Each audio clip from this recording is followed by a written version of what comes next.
Assalamualaikum anak-anak. Bagaimana kabarnya hari ini? Semoga sehat ya.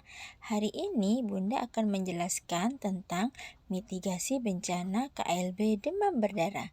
Bagaimana penjelasannya? Yuk kita ikuti selanjutnya. Waspada demam berdarah.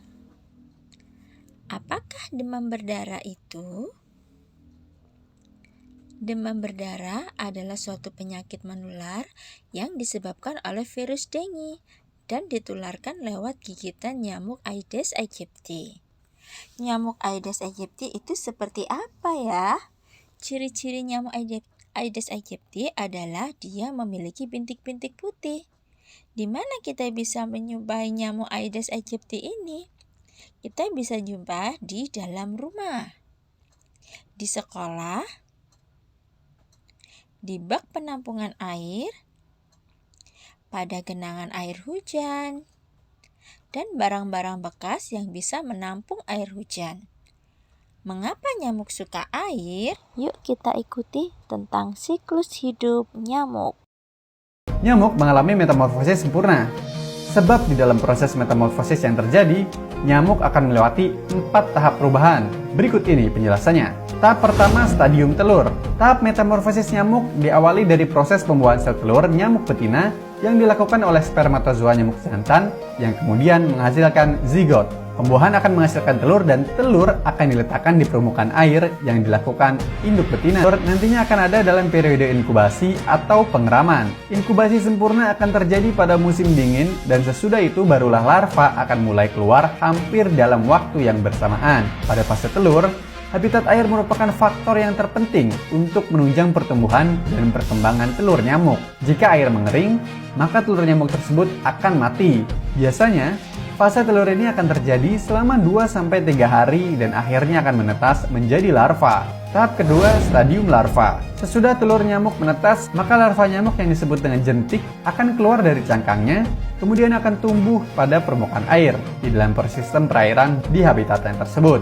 Ini dilakukan nyamuk karena memang jentik nyamuk dijadikan mangsa untuk beberapa jenis biota perair. 3. Stadium pupa. Stadium berikutnya adalah stadium pupa. Sesudah selama 1 minggu menjadi larva, maka jentik nyamuk akan masuk ke tahapan terakhir, yakni di perairan. Larva nyamuk akan berubah menjadi pupa atau kepompong yang bertujuan untuk mempersiapkan tubuhnya menjadi nyamuk dewasa. Tahap terakhir, stadium nyamuk dewasa. Sesudah fase pupa yang terjadi selama 12 hari, maka seekor nyamuk dewasa sudah siap untuk terbang dan menghisap darah manusia. Nah, itu tadi penjelasannya. Sekarang kita kenali gejala demam berdarah. Apa aja ya yang menjadi gejala dari penyakit demam berdarah ini? Gejala yang pertama adalah demam tinggi sampai 38 derajat Celcius. Kemudian sakit kepala yang parah, nyeri di belakang mata, sendi dan tulang. Munculnya ruam pada kulit atau bintik-bintik merah pada kulit. Kemudian penurunan jumlah sel darah putih dan penurunan trombosit atau sel darah merah.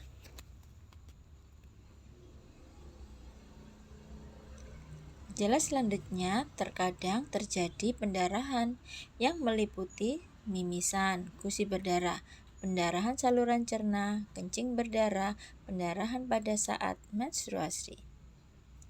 Apa yang harus dilakukan bila anak mengalami gejala demam berdarah?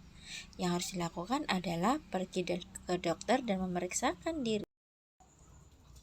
Apakah DBD bisa dicegah? Tentu bisa dong. Cara pertama yang bisa kita lakukan adalah dengan membasmi nyamuk dengan fogging. Kedua, dengan cara 3M+, yaitu mengubur, menguras bak mandi, dan menutup tempat penampungan air. Yang ketiga, dengan memberikan bubuk abate pada tempat penampungan air. Keempat, memelihara ikan pemakan jentik. Nah, selain 4 cara tersebut, kita juga bisa melindungi diri kita dengan cara tidur memakai kelambu atau menggunakan anti nyamuk, baik yang berupa semprot maupun dioleskan.